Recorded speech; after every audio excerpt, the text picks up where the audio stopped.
Welcome to China in Focus. I'm Tiffany Meyer. Our top story: the harvest season is kicking off in the U.S. without a major buyer, China. U.S. soybean farmers are devastated, calling on President Trump to secure a deal with China as soon as possible.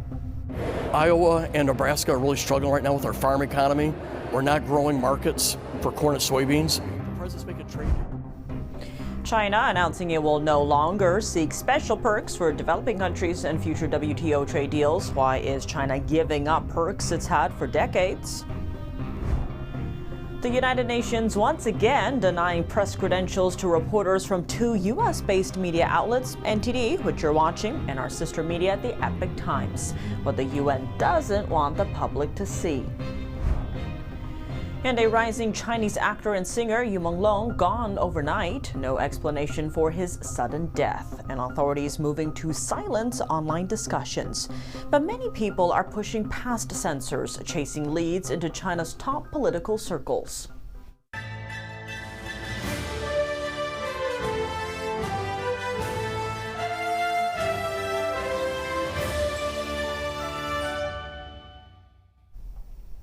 American soybean farmers are facing a serious hit. The harvest season is underway, but their biggest buyer, China, has yet to place any orders this fall. Instead, traders say China is buying large amounts of soybeans from South American countries, especially Argentina. The president of the American Soybean Association is urging action from President Trump. He spoke to News Nation a few days ago. Take a listen. The reason we depend so much on this market is China consumes 61% of soybeans produced worldwide. Of the soybeans that American farmers produce, 25% currently have been going to China. And right now we have zero sold for this crop that's starting to be harvested right now. So it's a five-alarm fire for our industry that 25% of our total sales is currently missing. The association posted on X Wednesday saying, quote, U.S. farmers cannot wait and hope any longer. It's calling on U.S. trade negotiators to prioritize deals with China. In the post, they also expressed frustration after news that China had signed large orders with Argentine farmers. 2 days ago, Argentina temporarily suspended grain export taxes, a stimulus move to boost the country's sluggish economy. Traders, speaking to Reuters on condition of anonymity, said Chinese buyers immediately booked at least 10 cargoes of Argentine soybeans after the tax exemption took effect. Each cargo ship will carry over 71,000 tons of beans. A Reuters report notes China had already secured nearly all of its October needs and pre-ordered 15% of its November needs, all from South America, without a single order from the U.S. What's more, Argentina's tax exemption will continue through the harvest season until October 31st. After the exemption expires, Argentina's export tax remains at 26%. That's still lower than the total 34% duty U.S. soybeans face in China, including retaliatory tariffs and other fees. Nebraska Representative Don Bacon has also voiced concern over the situation. Iowa and Nebraska are really struggling right now with our farm economy. We're not growing markets for corn and soybeans. The president's making trade deals, but not a single country that I can see has bought more corn or soybeans. And that's what we really need right now. Another concern on U.S. farmers' minds: where to store all their soybeans and whether to reduce production next year. Meanwhile, Taiwan is extending a hand to U.S. farmers. Just last Friday, two Taiwanese agricultural groups signed letters committing to purchasing more than $5 billion in agricultural products from Arkansas and other U.S. suppliers. China says it will give up special treatment for developing countries in World Trade Organization trade negotiations. The change applies only to agreements currently under negotiation and those negotiated in the future, not to agreements that are already in place. China still officially classifies itself as a developing country. The Chinese premier made the announcement Tuesday. What are the special treatments? Developing countries get more time to carry out trade agreements, receive technical assistance from abroad, and are exempt from some rules that richer countries must follow. China has benefited from these special treatments since joining the WTO, despite becoming the world's second largest economy in the past 2 decades. Its per capita income is close to countries like Thailand and Mexico. President Trump has criticized China's claim to developing country status, and Washington has urged China to give up some of these special treatments. The European Commission welcomed the move, but said China should stop claiming developing country status under existing agreements. Tang Jingyuan, a China affairs commentator, said Beijing is signaling a move to reduce tensions with the U.S.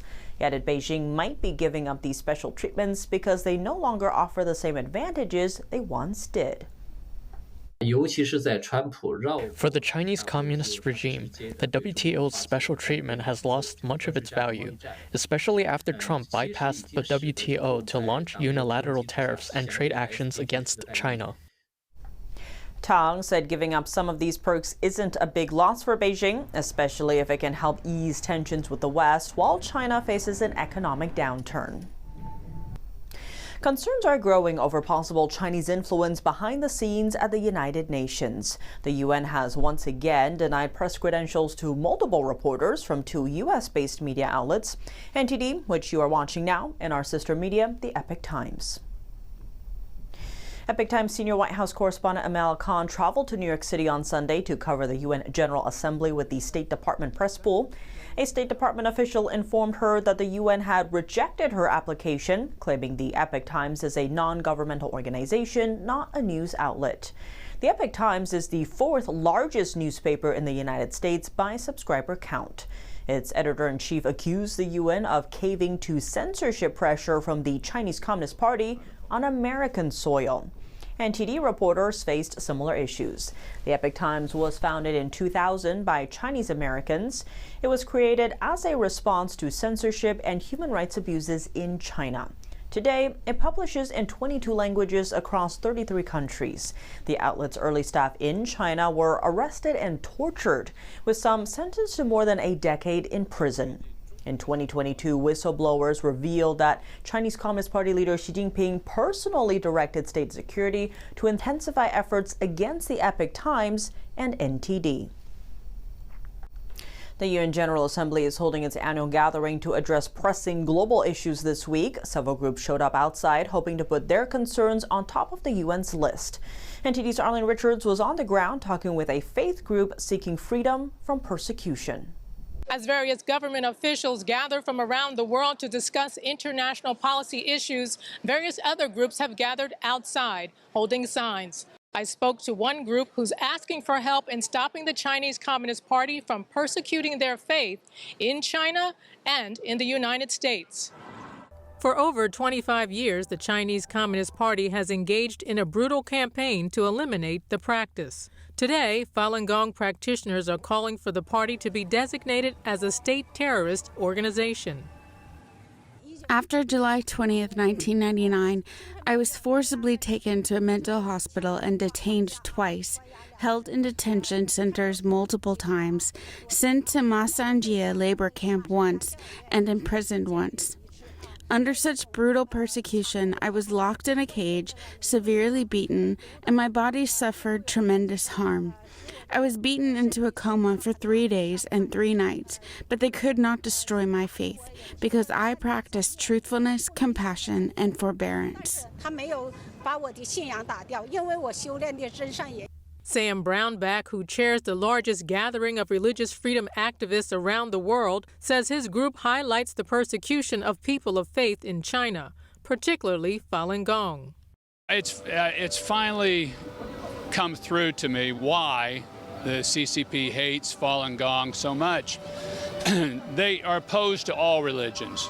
They are at war with religion. The religion they fear the most is Falun Gong. And they fear him the most because it is so natural to China.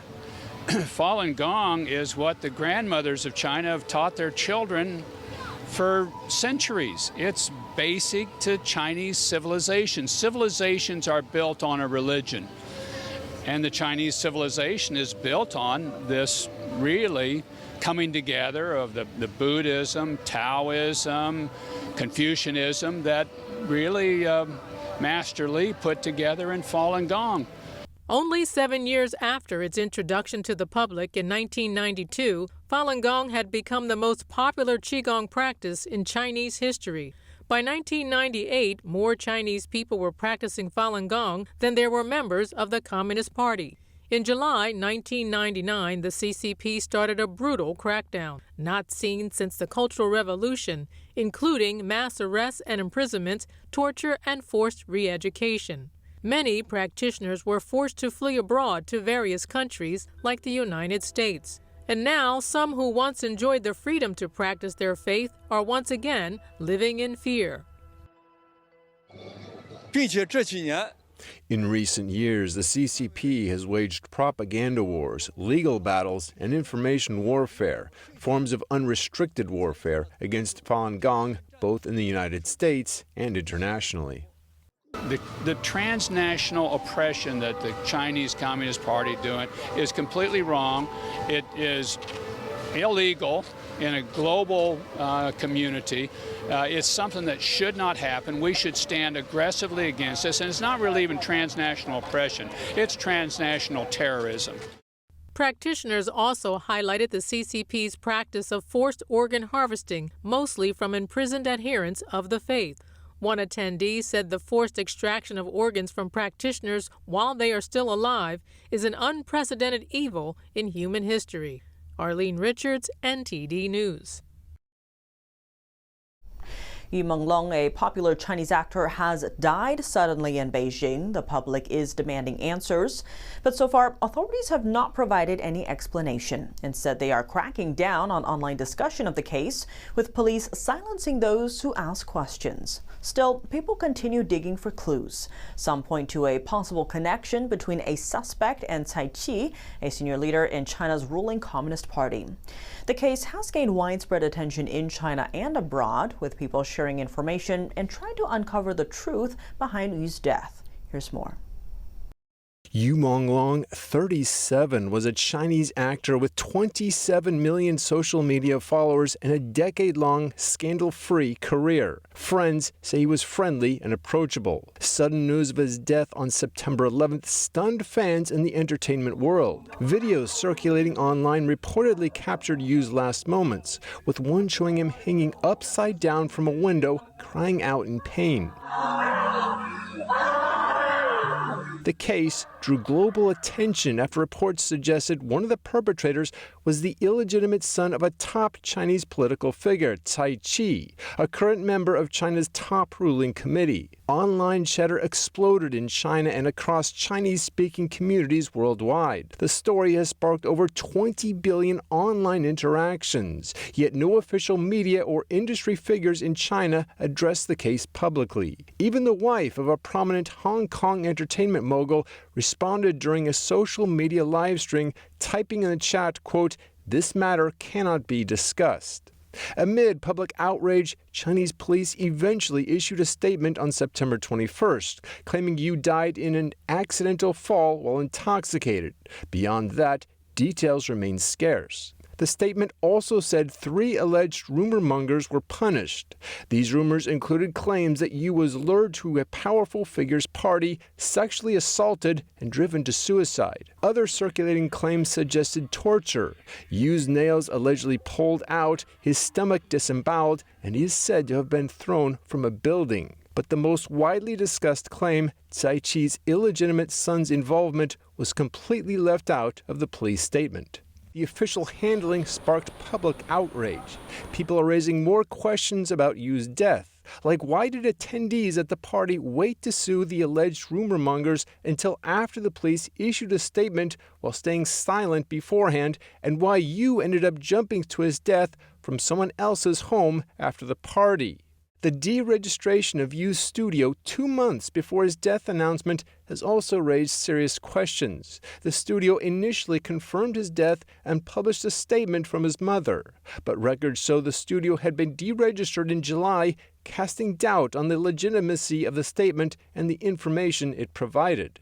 Ordinary people conducting independent investigations say they see similar patterns in other deaths of Chinese celebrities linked to the same entertainment agency as Yu. Now, people in China who are independently digging into the case are focusing on a few key claims. These include reports that Yu was disemboweled before his death, and may have swallowed a USB drive containing evidence of red elites allegedly using Chinese celebrities to launder money. Coming up, some YouTube channels that were previously banned will be restored. The company admitted that the Biden administration had urged it to remove content related to the COVID-19 pandemic. Chinese tech powerhouse Alibaba teaming up with U.S. chip giant NVIDIA. NVIDIA is supplying chips to boost Alibaba's AI capabilities, though these are not the company's most advanced ones. And leaked documents totaling over 500 gigabytes revealing how China exporting its censorship and surveillance technology across the globe. More on that after the break here on China in Focus. Welcome back to China in Focus. I'm Tiffany Meyer. Google announced on Tuesday that it would reinstate some YouTube channels that were previously banned. The company admitted that it once faced pressure from the Biden administration to remove contents related to the COVID-19 pandemic. In a letter to the House Judiciary Committee, Google's attorney says former White House officials repeatedly reached out to the company, urging it to take down content that did not violate YouTube's policies. The letter read in part, quote, "It is unacceptable and wrong when any government, including the Biden administration, attempts to dictate how the company moderates content. Going forward, the attorney says YouTube will dispose of policy that restricts content involving the COVID-19 pandemic and election integrity. The new policy would affect well-known commentators, such as FBI Deputy Director Dan Bongino, as well as War Room podcast host Steve Bannon." Chinese tech powerhouse Alibaba is teaming up with U.S. chip giant NVIDIA. The partnership will focus on expanding global data centers and developing new artificial intelligence products. Alibaba positions AI as a core business priority alongside its traditional e-commerce operations. Let's take a closer look. Alibaba announced Wednesday it will accelerate its global push for artificial intelligence.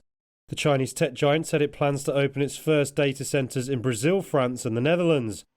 Alibaba further said it would expand its current network of 91 areas of operation to 29 regions. The company also said it would partner with US giant NVIDIA to develop physical AI capabilities. Investors liked what they heard, and its Hong Kong-listed shares went up around 10% to a 4-year high. It comes as Alibaba positions AI as a core business priority alongside its e-commerce operations. Alibaba announced earlier this year plans to invest $53.4 billion in AI-related infrastructure over the next 3 years. NVIDIA cannot sell its most advanced chips to Chinese companies because of U.S. export restrictions, but it can supply less advanced models, which Chinese firms can still use to develop AI technology. Over 500 gigabytes of leaked documents reveal that China has been selling its censorship technology abroad. According to a team of researchers, a Chinese private firm called the Gij Networks has developed a business model exporting surveillance devices. Here's a closer look. On the receiving end of these transactions are authoritarian regimes such as in Pakistan, Myanmar, Ethiopia, and Kazakhstan. What's more, the Gij Networks founder, Fang Bincheng, is widely known as the architect of China's Great Firewall, a vast censorship system designed to monitor internet traffic and suppress dissent within China. Here's Congressman John Moolenaar, who chairs the Select Committee on the Chinese Communist Party. Behind the Great Firewall, the CCP has the Chinese people trapped in a parallel reality where they are fed a steady stream of propaganda tightly controlled by Xi's authoritarian regime. Today, citizens in China are blocked from visiting foreign websites such as YouTube, Facebook, Wikipedia, thanks to the Great Firewall. Those who use VPNs to bypass censorship could face punishment such as fines and imprisonment. Beijing is tightening its grip on online activity. On Monday, China's internet regulator announced a new campaign. The stated goal: curb any content that promotes what they call hostile sentiment in society. But what counts as hostile? The agency warns even critical posts about the slowing economy could be targeted. Here's the story. The campaign follows recent disciplinary actions against major platforms over content violations. Concerns over negative sentiment has deepened this year as China's economy has struggled, while youth joblessness has remained a pressing issue. The Cyberspace Administration said it would conduct comprehensive inspections of trending topics, content recommendations, and comment sections on social media platforms. The initiative will also target issues that it describes as fabricated information and what it calls rumors about the economy. It will also go after what it labels distorted narratives of incidents and so-called sensational conspiracy theories. Posts that hype up pessimism and negativity with claims like hard work is useless or studying is useless will also come under scrutiny. Poland will reopen its border crossings with Belarus at midnight from Wednesday to Thursday. Authorities closed all crossings 2 weeks ago over security concerns linked to Russian and Belarusian military drills. The exercises included a simulated nuclear strike. The 2-week shutdown comes just 2 days after more than 20 Russian drones entered Polish airspace. The closure disrupted a key trade route between China and Europe, carrying nearly $30 billion in goods. It also halted roughly 90% of Chinese rail cargo bound for the European Union. The trade route is part of China's Belt and Road Initiative, a global infrastructure and development project. Critics have called it debt trap diplomacy. While Beijing pressured Poland to reopen the crossings, Polish officials said security remains more important than economic concerns. Polish Prime Minister Tusk also warned that the country would not hesitate to close the border again if tensions rise. That's all for today's China in Focus. I'm Tiffany Meyer. If you have any feedback on the show or have something you'd like to see us cover, send us an email at chinainfocus@ntd.com. We'd love to hear from you.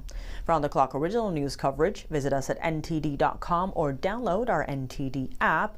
Thanks for watching. See you tomorrow.